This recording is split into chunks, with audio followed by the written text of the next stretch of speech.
सुलोचना भूख से परेशान हो गई थी। सुबह से वीना ने उसे खाने के लिए कुछ भी नहीं दिया था, क्योंकि उसने सुबह नाश्ते में पोहे बनाए थे, वह भी ख़त्म हो गए थे। इसीलिए सुलोचना दोपहर के खाने की राह देख रही थी। पर वीना ने सुबह पेट भर के नाश्ता किया था, इसलिए वह दोपहर का खाना नहीं बनाने वाली थी। बहुत भूख से परेशान सुलोचना वीना के पास गई और बोली, बहू, मुझे बहुत ज़ोरों से भूख लगी है, खाने के लिए कुछ भी दे दे।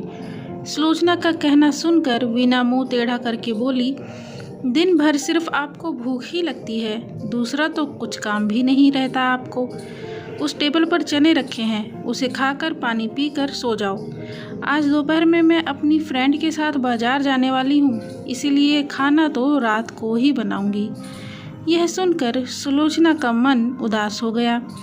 फिर सुलोचना धीरे से बोली, बहू, तू कहे तो मैं खुद ही कुछ बना लूँ। वीना गुस्से से बोली, एक व्यक्ति के लिए खाना बनाओगी क्या आप? फिर वीना किचन में गई और उसने फ्रिज में रखे हुए बासी चावल निकाले और अचार के साथ वह चावल एक थाली में परोसकर सुलोचना के आगे रख दिए और रखकर बोली कि खा लो। ऐसा कहकर पर्स लेकर वीना घर के बाहर चली गई। चावल फ्रिज में रखे थे तब भी वह खराब हो गए थे, उसमें से गंदी बदबू आ रही थी।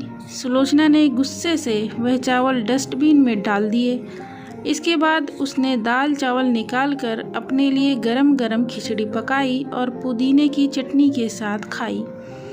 उसके बाद किचन और सब बर्तन साफ कर दिए और चुपके से अपने रूम में जाकर सो गई। वीना ने भले ही खाना पकाने से मना किया था, पर यह घर उसका भी था और वह खुद का खाना खुद बना सकती थी। दूसरे दिन सुबह सुलोचना अपने रूम में बैठी थी, उतने में उनका बेटा सोनू उधर आया और बोला, माँ, आजकल महंगाई बहुत बढ़ गई है, मुझे घर खर्च चलाना भी बहुत कठिन हो रहा है। ऊपर से पापा की 13वीं पर भी बहुत खर्चा हुआ। माँ, मैं सोच रहा था कि एक रूम किराए पर दिया जाए, घर का किराया आने पर घर खर्चे में थोड़ी मदद होगी। सुलोचना बोली, बेटा, तुझे जो ठीक लगे तू वही कर। उसके बाद सोनू गला साफ करते हुए बोला, माँ, तेरा रूम खाली कर दे और नीचे के छोटे रूम में शिफ्ट हो जा। उस छोटे रूम में टॉयलेट और बाथरूम नहीं है तो उसे कोई किराए पर नहीं लेगा। सुलोचना चौंक गई और बोली, पर वह रूम छोटा है और वह तो स्टोर रूम है, मैं उधर रहूँगी तो टॉयलेट बाथरूम कैसे जाऊँगी? सोनू बोला, माँ, तू आंगन की टॉयलेट में जाया कर, तू तो घर में ही रहती है ना। जिसको हम रूम किराए पर देने वाले हैं उसको तो सारी सुख सुविधा चाहिए ना। वैसे भी यह रूम बहुत बड़ा है, पापा के जाने के बाद तुझे इतने बड़े रूम की क्या ज़रूरत है? सुलोचना कुछ क्षण शांत रही और सोचने के बाद बोली, टेरेस पर जो रूम है वह भी हम किराए पर दे सकते हैं, उसी रूम में सब सुविधा है। उस पर सोनू बोला, नहीं माँ, वह रूम हम किराए पर नहीं दे सकते, वह हमने मेहमानों के लिए रखा है। तुझे तो अच्छे से पता है कि वीना के मायके वालों का आना जाना चालू रहता है, इसीलिए एक्स्ट्रा रूम मेहमानों के लिए रखना पड़ेगा।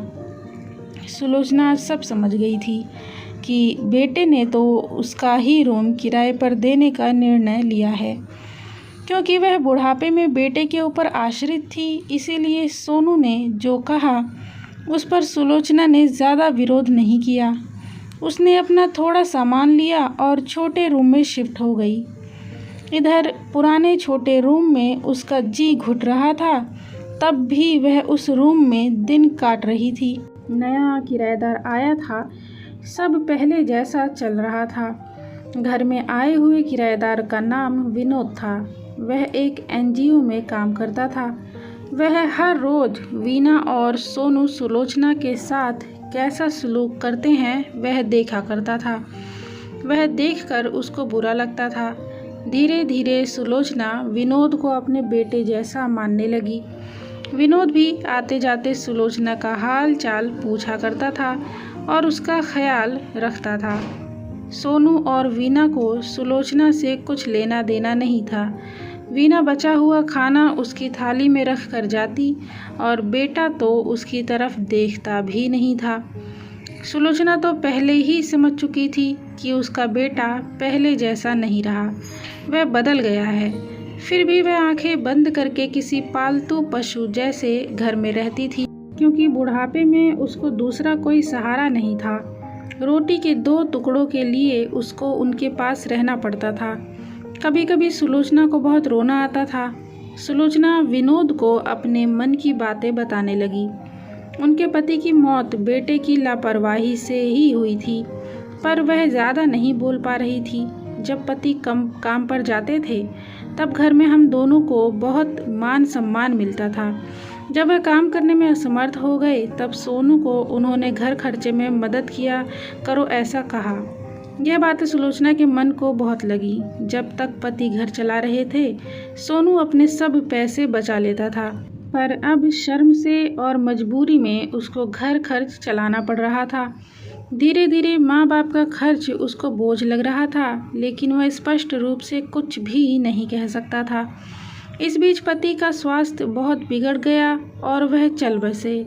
डॉक्टर के पास जाने से पता चला कि उनको निमोनिया हुआ था। डॉक्टर थोड़ी महंगी दवाई लिख देते थे तो सोनू पैसे बचाने चाहिए, इसीलिए सोनू आधी दवाई लेकर आता था। शुरू में पति का स्वास्थ्य सुधर गया था, तब सोनू ने उनकी गोलियों को औषधि बंद कर दी। पति भी इन चीज़ों पर ज़्यादा ध्यान नहीं देते थे, लेकिन एक रात में उन्हें सांस लेने में बहुत परेशानी हुई। सुलोचना बहुत घबरा गई और वह भाग कर गई और सोनू के कमरे का दरवाज़ा ठोकने लगी और कहने लगी कि पापा का स्वास्थ्य बहुत बिगड़ गया है, हम चलकर उन्हें डॉक्टर के पास लेकर जाते हैं। उस पर सोनू ने कहा, माँ मुझे अब सोने दो, मुझे बहुत नींद आ रही है, हम सुबह पापा को डॉक्टर के पास ले जाएंगे। ऐसे कहकर उसने दरवाज़ा बंद कर लिया था। सुलोचना रात भर पति के तकिए के पास चिंतित बैठी रही। कभी छाती को तेल लगाकर मालिश कर रही थी तो कभी स्टीम दे रही थी, पर भगवान को कुछ अलग ही स्वीकार था। सुबह तक उनकी मृत्यु हो गई। घर में कब्रिस्तान जैसी शांति थी। सोनू रोने का नाटक करने लगा। वीना तो ऐसे रो रही थी कि जैसे उसे इस बात पर बहुत दुख हो रहा हो। सबसे ज़्यादा धक्का लगा सिर्फ सुलोचना को, पर वह कुछ बोल नहीं पा रही थी। सुलोचना की आंखों से आंसू आ रहे थे और उसके होंठ थर थर काँप रहे थे, जैसे कि वह कहना चाहती थी कि अब रोने का नाटक क्यों कर रहे हो, मेरे पति की मौत के आप दोनों जवाबदार हो। पर वह कुछ बोल नहीं पाई। क्रियाक्रम कर दिया गया। सुलोचना के दिमाग में हमेशा एक बात चलती थी, सोनू ने लापरवाही नहीं की होती तो आज मेरे पति जिंदा होते।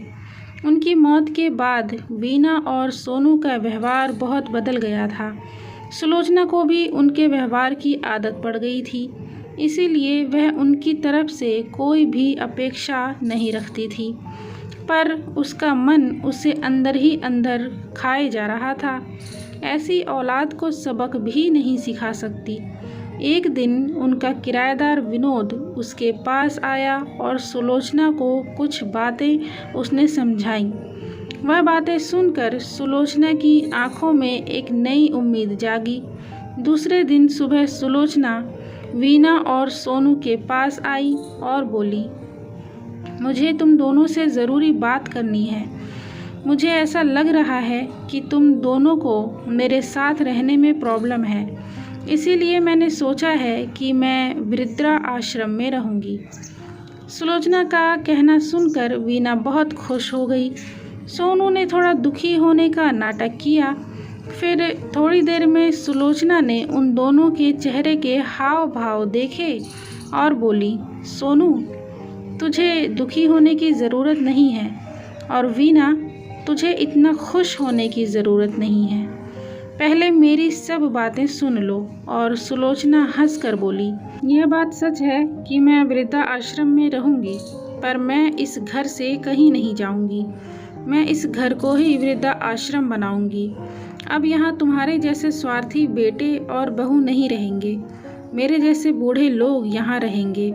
यह मेरा आखिरी निर्णय है। यह सुनकर सोनू और वीना दोनों ही चौंक गए। सोनू और वीना एक दूसरे की तरफ देखने लगे। उन्होंने सोचा था कि सुलोचना घर छोड़कर चली जाएगी और वह दोनों खुश रहेंगे। उनको लगा था कि अब उनको सुलोचना की जवाबदारी नहीं लेनी पड़ेगी, उसका ख्याल नहीं करना पड़ेगा। पर इधर तो सब उल्टा हो गया था। सुलोचना का कहना सुनकर सोनू गुस्से से बोला, माँ, तेरा दिमाग तो ठीक है ना? इस घर पर मेरा अधिकार है, फिर तू इस घर को कैसे वृद्धा आश्रम बना सकती है? तू भूल रहा है बेटा, अभी तक यह मेरे ही नाम पर है। सुलोचना गुस्से से बोली, तुम दोनों ने मुझे बहुत परेशान किया है। छोटी छोटी बातों पर मेरा अपमान किया है। बीमारी के वक्त भी मुझ पर ध्यान नहीं दिया। खाने पीने के लिए भी मुझे बहुत तरसाया। तेरे पिताजी भी मुझे छोड़कर चले गए। अगर मैंने कठोर निर्णय नहीं लिया तो मेरा भी वही हाल होगा जो तुम्हारे पापा का हुआ था। इसीलिए मैंने सोचा कि बेटे के झूठे प्यार के जाल में फंसने से अच्छा मैं अपने बारे में सोचूं। सोनू घुटनों पर आकर बोलने लगा, माँ, मुझे माफ़ कर दे। हम दोनों तेरा अच्छे से ख्याल रखेंगे, तेरा कभी भी अपमान नहीं करेंगे, पर तू इस घर को वृद्धा आश्रम मत बना। माँ, थोड़ा सोच कर तो देख हमारा क्या होगा। सुलोचना ऊंची आवाज़ में बोली, मैंने और तेरे पापा ने तुझे अच्छे से संस्कार दिए, फिर भी तूने सिर्फ तेरे परिवार के बारे में ही सोचा, हमारा नहीं। फिर मैं तेरा कैसे सोचूं? तू तेरे परिवार का सोच। मेरी चिंता मत कर, जल्द से जल्द यह घर छोड़कर चला जा, क्योंकि इस घर में वृद्ध लोग रहने आ रहे हैं। इतना कहकर सुलोचना अपने रूम में चली गई। सोनू और सुलोचना को जाते हुए देखते रह गए। सुलोचना ने अपने जैसे बूढ़े लोगों को उसके घर में आश्रय दिया। विनोद की मदद से वृद्धा आश्रम अच्छे से चलने लगा। दोस्तों, इस कहानी से हमें क्या सीख मिलती है वो कमेंट में ज़रूर बताना। वीडियो को लाइक कर देना, चैनल को सब्सक्राइब करना मत भूलना, और ये ज़रूर बताना कि आजकल की औलादें अपने माँ बाप के साथ ऐसा क्यों करती हैं। वीडियो पूरा देखने के लिए धन्यवाद। स्नेह और आभार बना रहे। Love you, bye, take care.